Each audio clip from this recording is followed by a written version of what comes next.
qui s'adresse principalement ce forum? J'imagine qu'on a compris que ça s'adressait aux étudiants qui finissent cette année leur licence, mais ça ne s'adresse pas seulement à eux. En fait, on a deux grandes catégories de publics cibles. Les étudiants effectivement qui passent leur licence, leur troisième année de licence cette année et qui finissent leur Master 1 pour accéder au Master 2.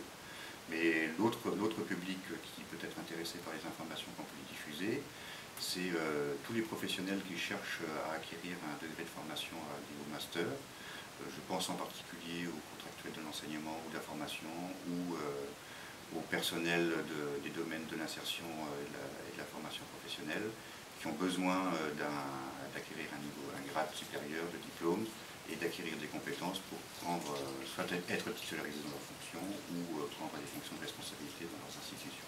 Alors que trouveront-ils précisément sur place? Quel type de stand, à qui auront-ils affaire sur place? Alors sur place, ils auront accès à tous les responsables des masters de notre université sur le pôle Guadeloupe et ils pourront, échanger avec eux, voir quelles sont les conditions d'accès dans ces différentes formations, quelles sont les différentes matières et quels sont les différents débouchés possibles en fonction des domaines des différents masters. Donc c'est très ouvert, on pourra poser toutes les questions qu'on veut. Oui, absolument, c'est un accès libre, convivial, comme on fait d'habitude. L'objectif principal, c'est de donner la meilleure information possible au public qui peuvent être intéressés par des poursuites d'études ou des reprises d'études.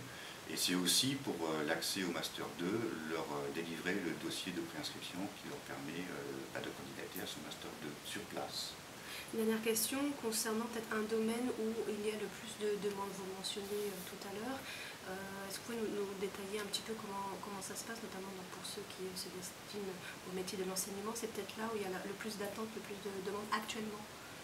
Oui, là on parle plutôt des personnes qui ne sont plus à l'université mais qui veulent reprendre des études ou qui sont déjà en situation professionnelle ou bien des demandeurs d'emploi qui, dans leur période de chômage, ont construit un projet de valorisation professionnelle qui passe par la formation. Et les domaines de prédilection, on a beaucoup de contractuels qui n'ont pas titulaire dans l'enseignement dans notre académie.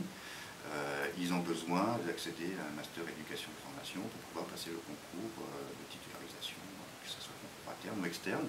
On a aussi tous les personnels qui travaillent dans le secteur de l'éducation et de la formation et l'ingénierie des actions d'insertion professionnelle.